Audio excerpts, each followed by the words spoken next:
सातव्या मुलीची सातवी मुलगी या मालिकेच्या आजच्या भागात आपण पाहणार आहोत. अस्तिका नेत्राला म्हणत असते की जर तू या नाश्त्यामध्ये काही मिसळलं नाही तर मग तू तो नाश्ता स्वतः खाऊन दाखव. आणि त्यामुळे मग नेत्रा तो नाश्ता स्वतः खाते. त्यामुळे मग सगळ्यांचाच तिच्यावर विश्वास बसतो. तर नेत्रा आबांना म्हणत असते की आबा आता तुम्ही नाश्ता करून घ्या आणि मग आपण बोलूयात. मात्र अस्तिका पुन्हा एकदा रडत नाटक करत म्हणते की नाही आबा, काही झालं तरी तुम्ही हा नाश्ता नाही खायचा.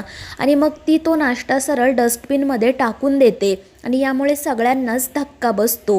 त्यानंतर अस्तिका म्हणत असते की आबा तुम्ही प्लीज थोडा वेळ थांबा, मी तुमच्यासाठी पटकन काहीतरी बनवते. मात्र आबा म्हणतात की त्याची काही गरज नाही आहे आणि ते शेखरला सांगतात की मी आत्ता तुम्हा सगळ्यांसमोरच या दोघींची परीक्षा घेतो. आणि मग त्यानंतर ते अस्तिकाला म्हणतात की तुझं असं म्हणणं आहे ना की तू खरी नेत्रा आहे, पण विरोचकाने तुला अस्तिकाचं रूप दिलंय, मग सुरुवात तुझ्यापासूनच करतो. आणि मग ते अस्तिकाला प्रश्न विचारतात की मी तुझ्या आणि हेमाच्या लहानपणी तुम्हाला एक लिपी शिकवली होती, त्या लिपीचं नाव काय आहे?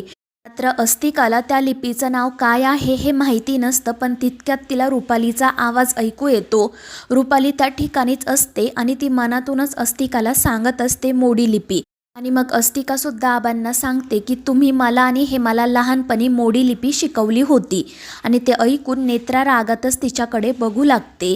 त्यानंतर आबा नेत्राला विचारतात की तुझी वावशीमधील सगळ्यात जवळची मैत्रीण कोण? आणि त्यावर नेत्रा सांगते की आबा माझी एकच जीवाभावाची मैत्रीण आहे आणि ती म्हणजे रेखा.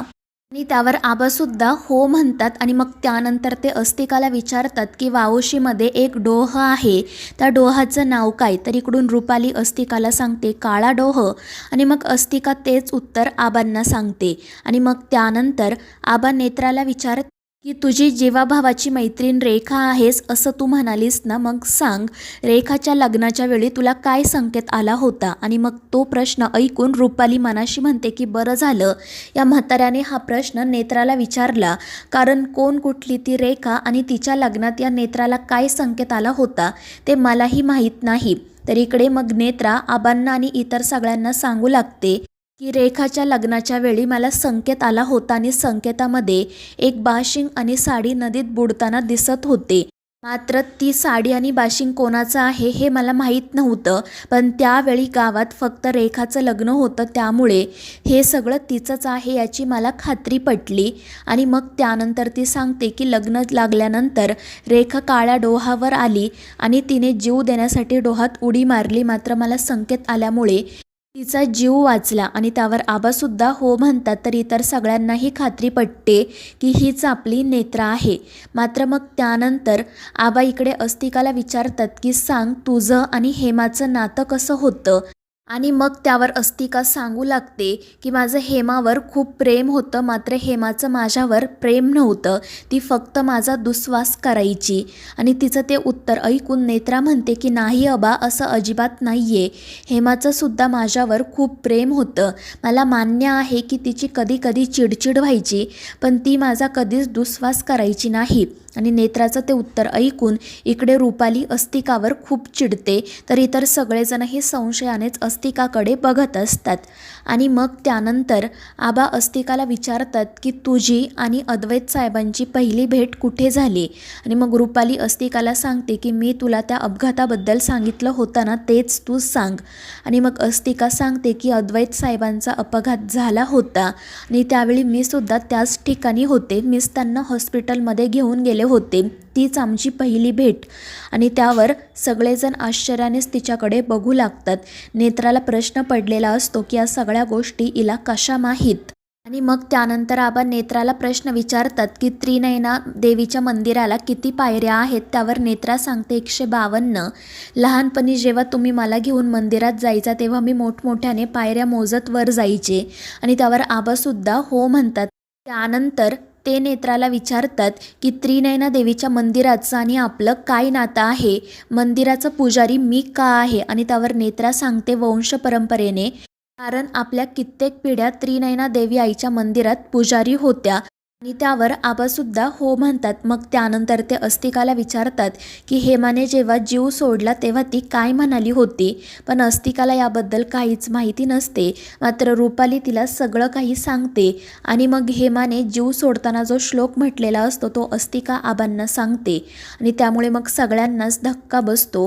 कोण अस्तिका कोण नेत्रा हे कोणालाही कळत नाही. आणि मग शेवटी आबा पुन्हा एकदा नेत्राला विचारतात की अद्वैत साहेबांच्या आजोबांना सगळ्यात पहिल्यांदा वावशीत कोण घेऊन आलं होतं.